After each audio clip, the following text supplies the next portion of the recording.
Hello and welcome to Digital Transformation and AI for Humans with your host, Amy. In this podcast, we'll delve into how technology intersects with leadership, innovation, and most importantly, the human spirit. Each episode features visionary leaders who understand that at the heart of success is the human touch, nurturing a winning mindset, fostering emotional intelligence, and building resilient teams.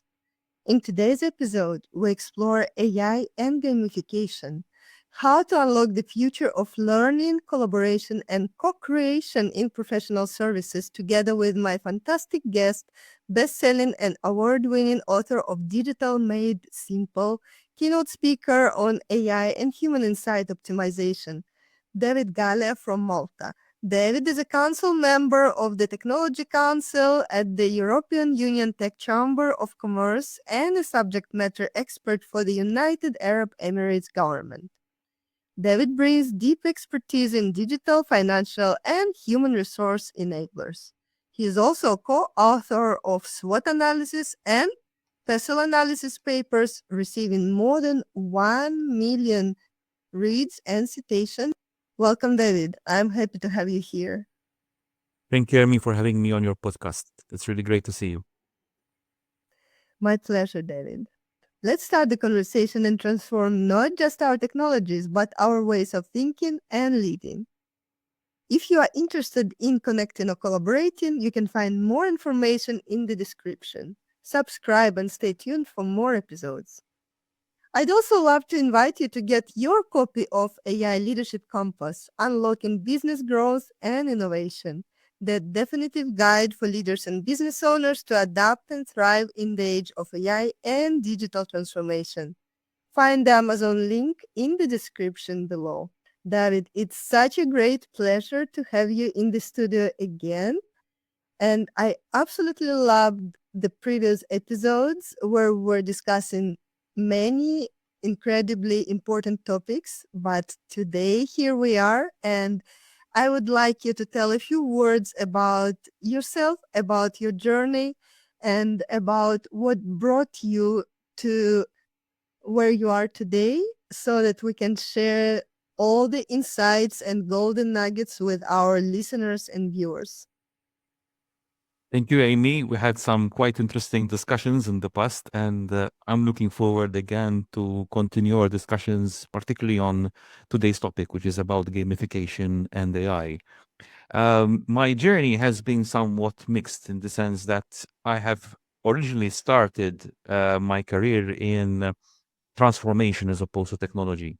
Transformation is mainly about human transformation, where I have basically supported organizations in creating change.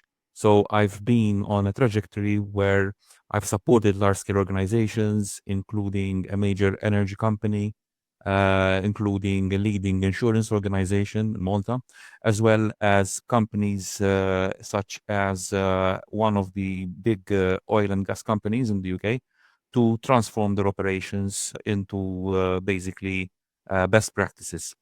I have also been recruited by the UAE government as a subject matter expert to support them in their endeavor to look at best practices in digital enablement and financial enablement of several public sector institutions to make them more efficient at what they do. So what we did there was they had a benchmarks analysis using what is called an EFTM model, and we were tasked basically to assess the quality of these public sector organizations, rate them against a scale, and provide recommendations on how they can improve, basically.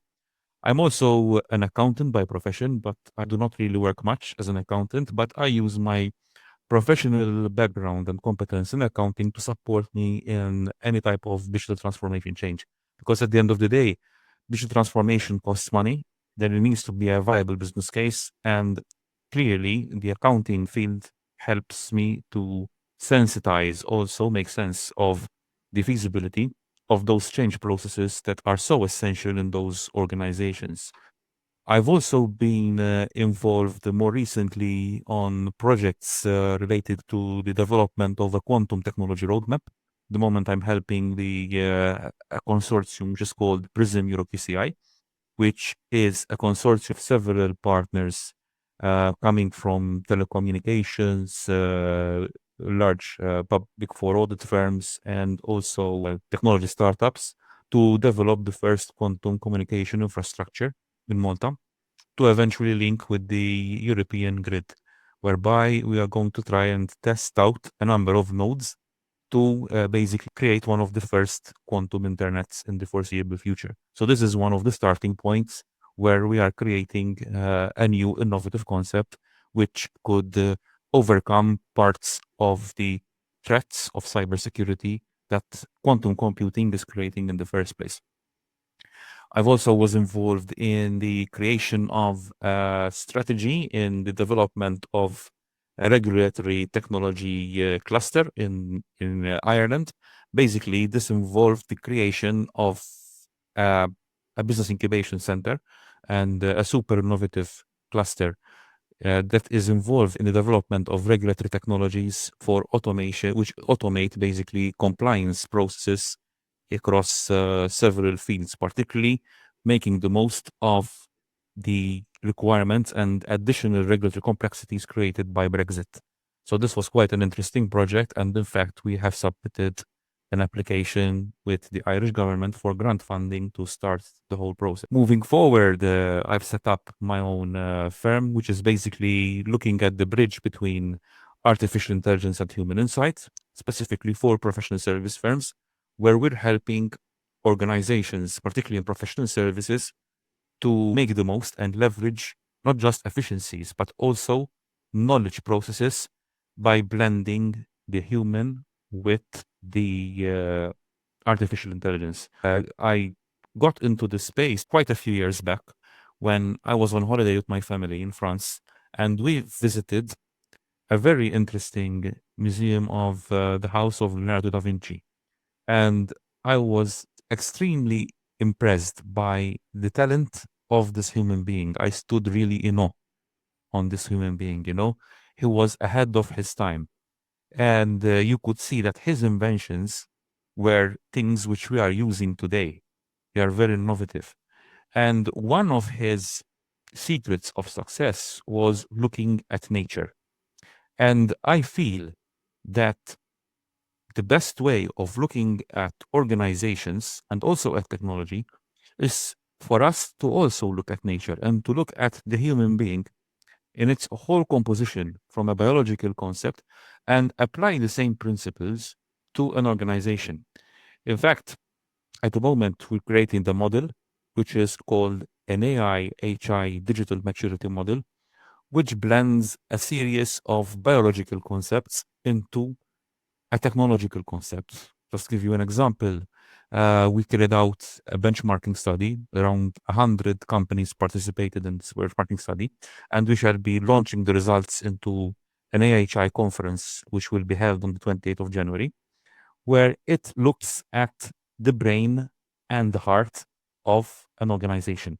And it tries to emulate in a certain way the human brain and the heart of a person, because those are the real organs that make a human being live sustainably, and at the end of the day, also an organization to live sustainably. So we have structured this model into four main areas. So one, you've got what we're calling the command center, which looks at the coordination of the various components of the brain. There is the part which is called the left brain, which is the more logical part, and the right brain, which is the creative part. And at the center is the heart, which is the customer. And by bringing all these elements together, measuring performance across several criteria, we chart out the trajectory of an organization from like an infant organization to a mature or an old organization, and depending on the type of which side of the brain they use most when they're decision making. And this blends the technology element with the human element together to create the best possible knowledge possible for the organization, but to serve the customer, which is at the heart of everything they do. And the customer is not just the end user, the client, but also the human resources, stakeholders, to whom the organization is there to serve with a purpose in mind. And this is our vision at the moment. We're trying to dissipate this vision to make it successful by comparing the biological concepts into a technological concept, because what better way of looking at organization other than looking at it from nature, because nature is perfect at the end of the day, and the perfection of nature lies in our imperfections, because if we were all perfect, we would be all the same. And the very fact that organizations are different from each other, that makes them special. Because if they were all perfect, there would be perfect competition. In economics, we know the concept of perfect competition. It's a big problem because you cannot really differentiate. Whereas if you are imperfect, then there is possibility for supernormal profits. And this is in a way where the beauty of nature and the beauty of emulating nature in the concepts of organizations.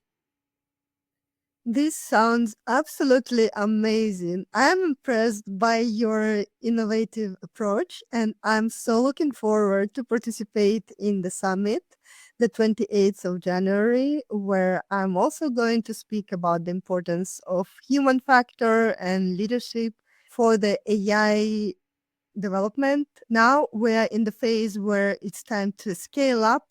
The organizations are moving from the stage of piloting into a stage of rolling out everything and scaling up the business based on the AI technologies. And it is a great time to discuss these topics. And your concept sounds absolutely amazing. Speaking about those AI integrations, what are the biggest challenges businesses face when integrating AI and gamification into professional services? What practical steps can leaders take to overcome these hurdles? Let's start from a conceptual aspect, right? Traditional management was about division. It was about division of labor. It was about, in a sense, Karl Marx labeled it alienation. So it is about specializing in one task and doing it as perfect as possible. I had clients, for example, whose employees, I had one employee responsible just for painting a wall in black. Another one was responsible just for painting a wall in white.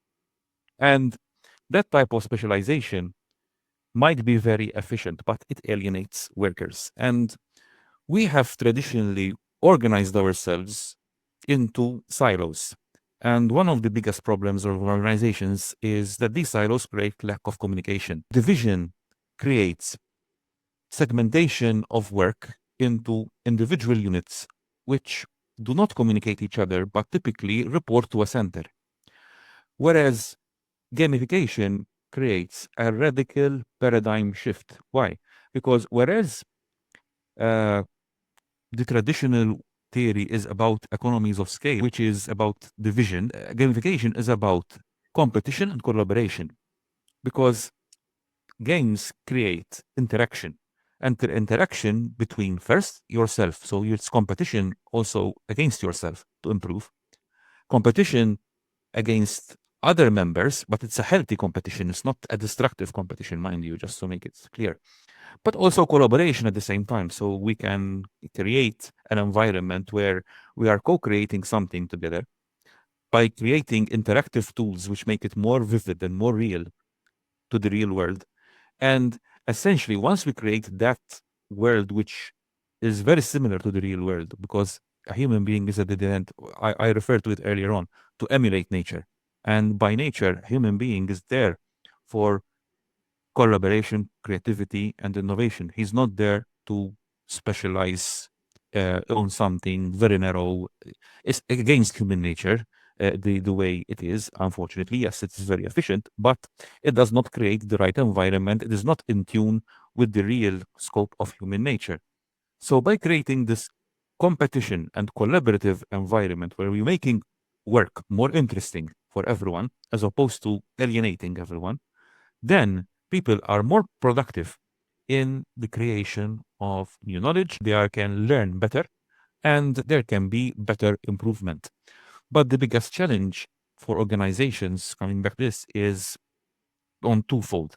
One, it's from a human perspective, because it involves a changing mindset from one where we are trying to be as efficient as possible in dividing processes to creating as such an inefficient and interactive process where you've got iterative streams of learning, where in a game you can win, sometimes you lose, but even when losing, you're winning because you're learning. Okay, so this is a very important concept. Whereas in an economies of scale environment, losing is very difficult because you learn a specific skill and you're creating it at all the time. You're perfecting it. But through gamification and creating the right tools and environment through AI, not just AI, but also augmented reality and virtual reality, where you're creating and touching all the senses as much as possible and creating a very similar environment to what is real. Then you're creating the right ingredients for a person to fulfill the best of himself. So, whereas the previous management model was about economies of scale, here in the new gamification model, it's about economies of creation, which involves allowance for people to make mistakes, allowance for people to fail, but also allowance for people to learn and improve.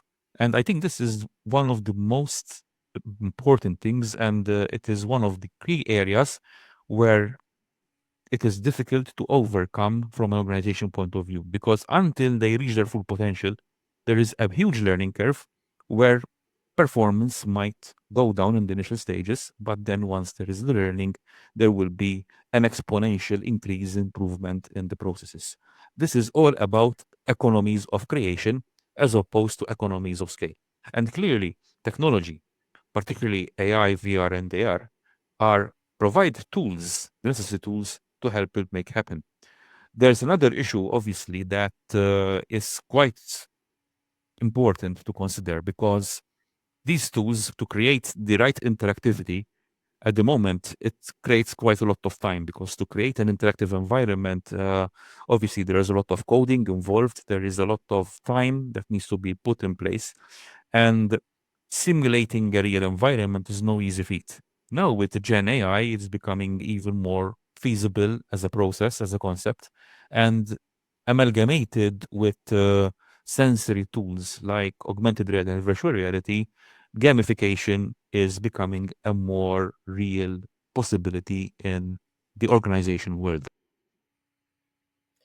This sounds so intriguing and trailblazing, because I see those challenges in so many organizations, and your approach is going to help them moving forward in a very sustainable way, so that they create a new reality for themselves and for the world. And this is really amazing. So I just wonder, what are the most exciting untapped opportunities for leaders in professional services to harness AI and gamification? And why do you think these opportunities are still being overlooked? It's a very good question. Initially, most effort on gamification has been on learning and recruitment, because those are the easiest to gamify. Why? Because learning, you can create like a case study, for example, and of a real world, and you can practice in an environment which is relatively safe.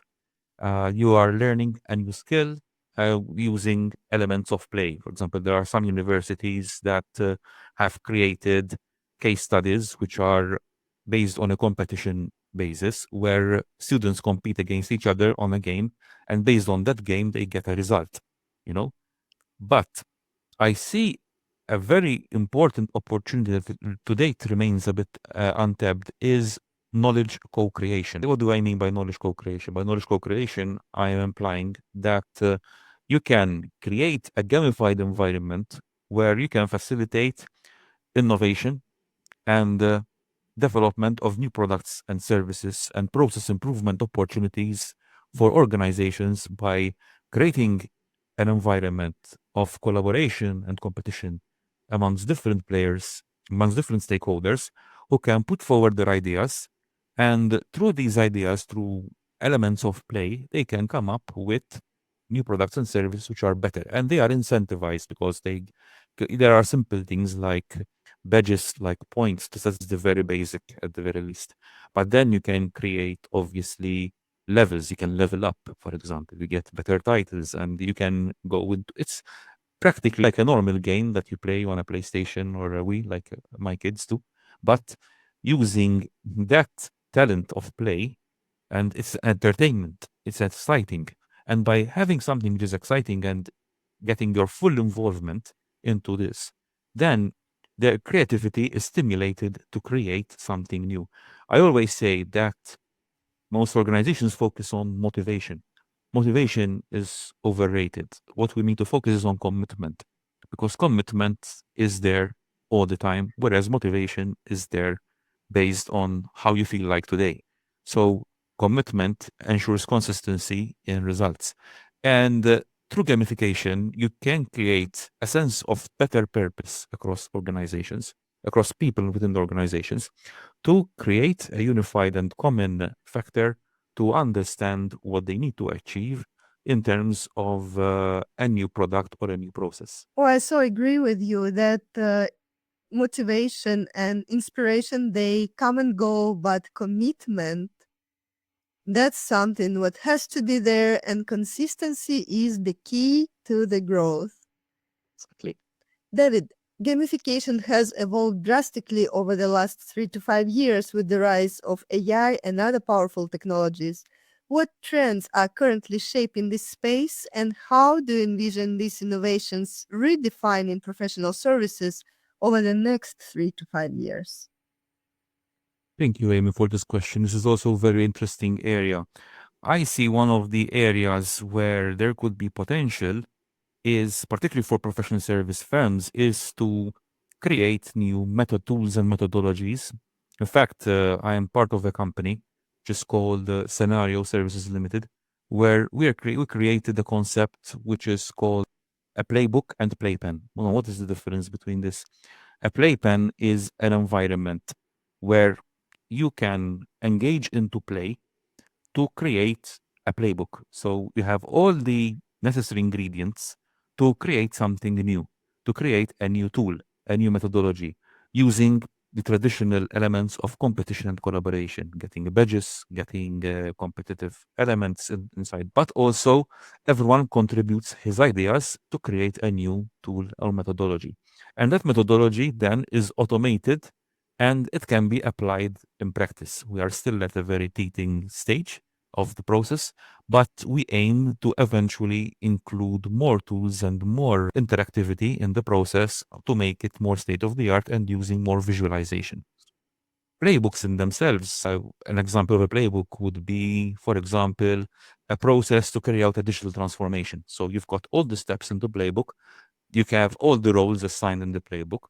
And just by uploading a playbook and assigning the roles within the organization, you have a roadmap of how to basically manage a digital transformation process.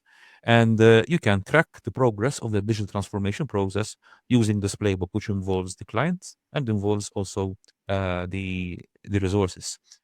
The way I see, however, more evolution in the next stages would be an element of personalization, where we will be seeing interfaces which adapt and learn specifically to basically provide a unique experience to the customer.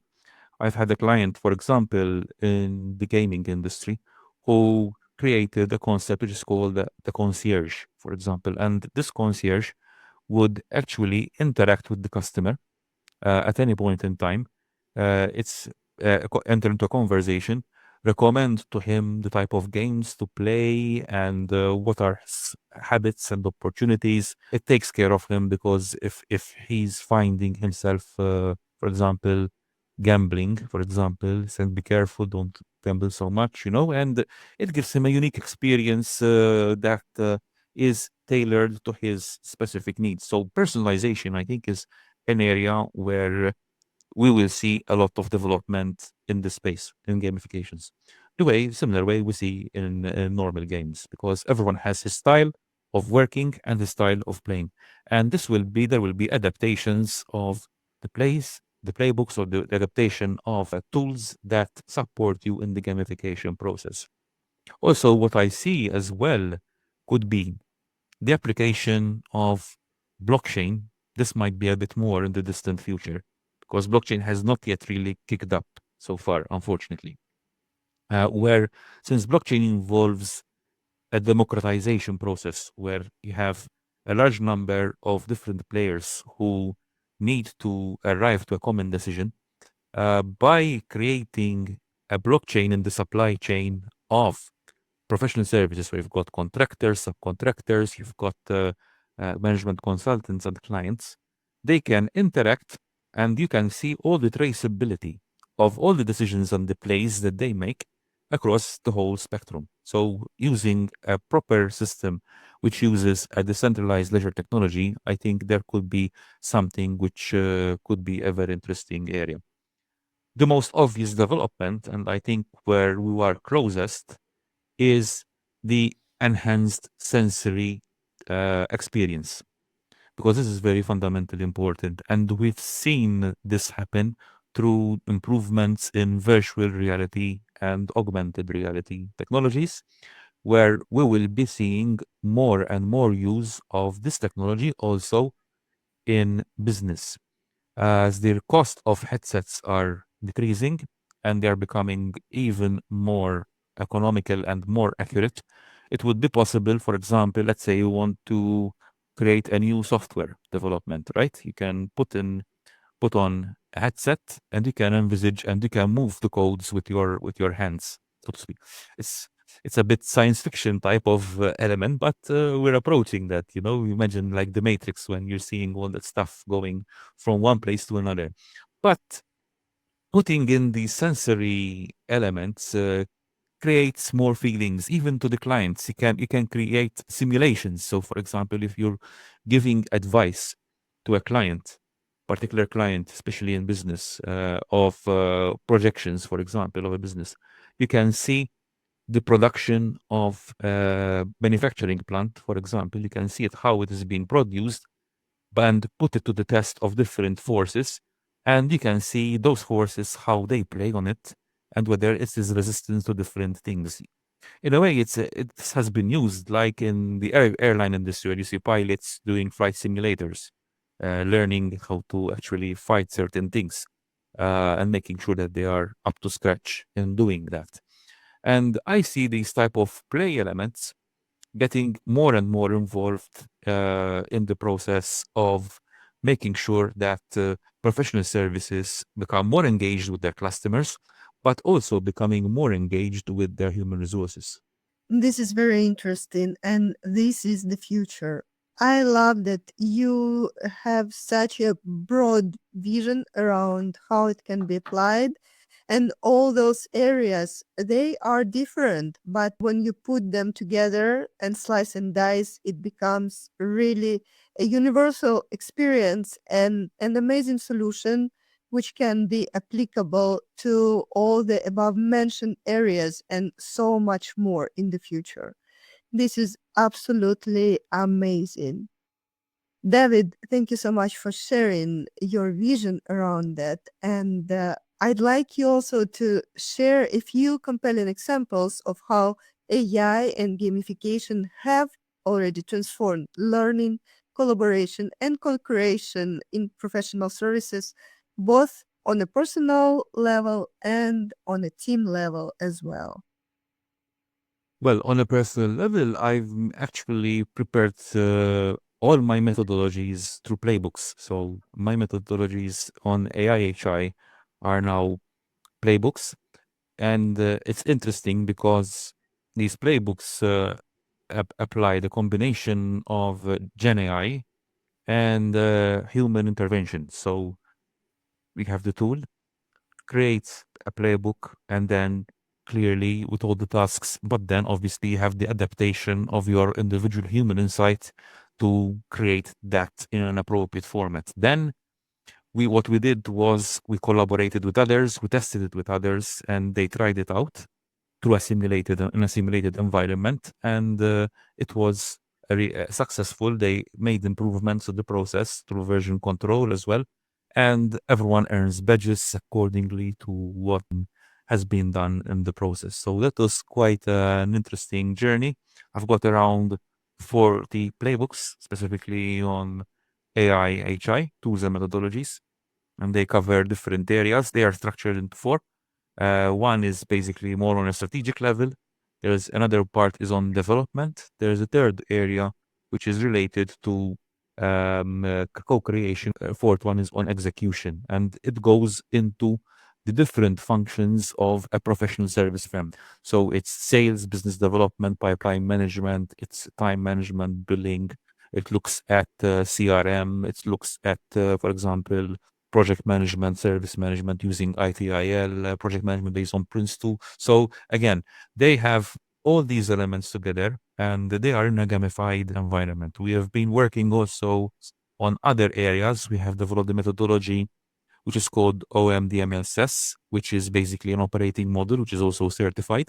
And more recently, we are in discussions with a leading business school to co-create content on this platform using gamified tools to launch not just training programs, but also co-creating environments for companies to use this platform to their advantage.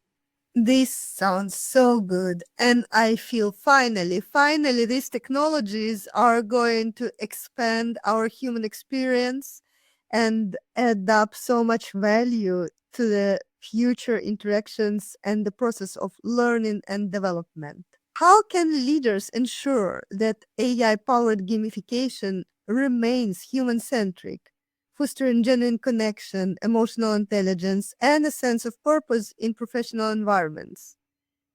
Usually, there is so much technology involved, and I see, unfortunately, that oftentimes the human factor is left behind, and it's not at all a priority at this moment in time. So, how can human centricity be highlighted and get more power through these gamification solutions? The heart of gamification is the human because, yes, there's a lot of technology involved, but the scope of the technology is to make life interesting for the human, essentially, to get the best creative power out of the human being. That is the main objective of gamification, in my view. If that is objective is not achieved, then that is not gamification. Gamification is not automation of a process. Gamification is the incentivization of knowledge creation, essentially. That is the main scope of gamification, and that can only come out from a human being.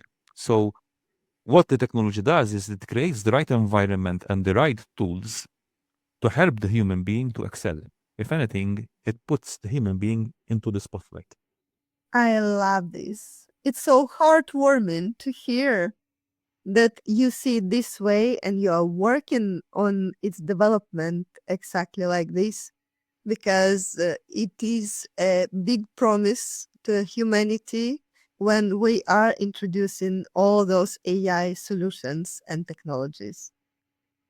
David, to wrap up today's fantastic conversation, I'm enjoying it so much, but this is the last but not the least question to you today.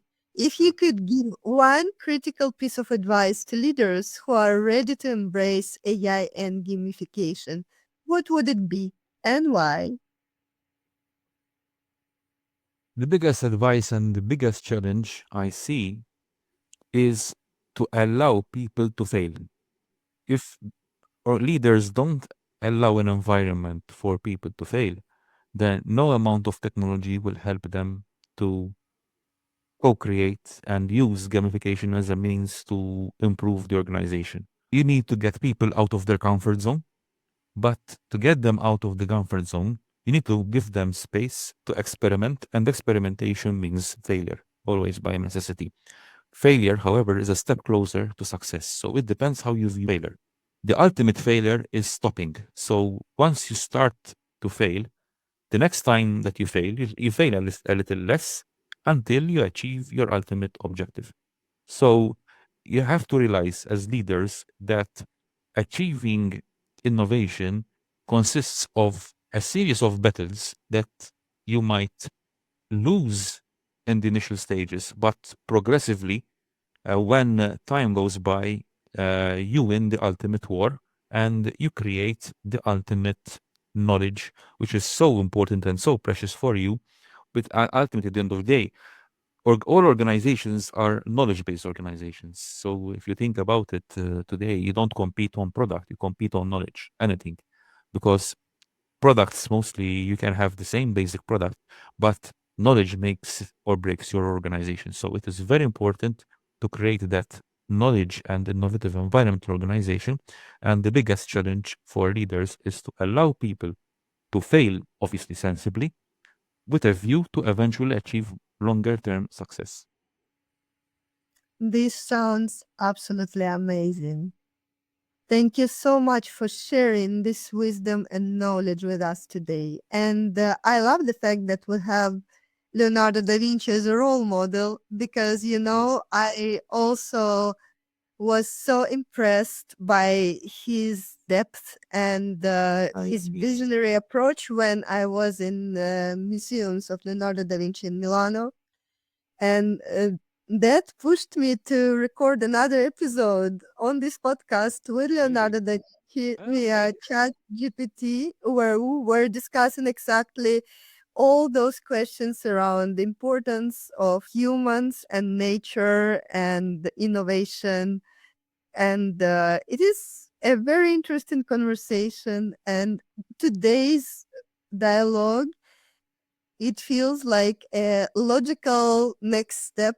So I'm really grateful for today's conversation, and it's such a great pleasure to have you here today, David. Thank you so much for being here with us. Thank you for having me. It was a great pleasure and I really enjoyed the discussion. Thank you for joining us on Digital Transformation and AI for Humans. I'm Emmy, and it was enriching to share this time with you. Remember, the core of any transformation lies in our human nature, how we think, feel, and connect with others. It is about enhancing our emotional intelligence, embracing the winning mindset, and leading with empathy and insight. Subscribe and stay tuned for more episodes where we uncover the latest trends in digital business and explore the human side of technology and leadership. Until next time, keep nurturing your mind, fostering your connections, and leading with heart.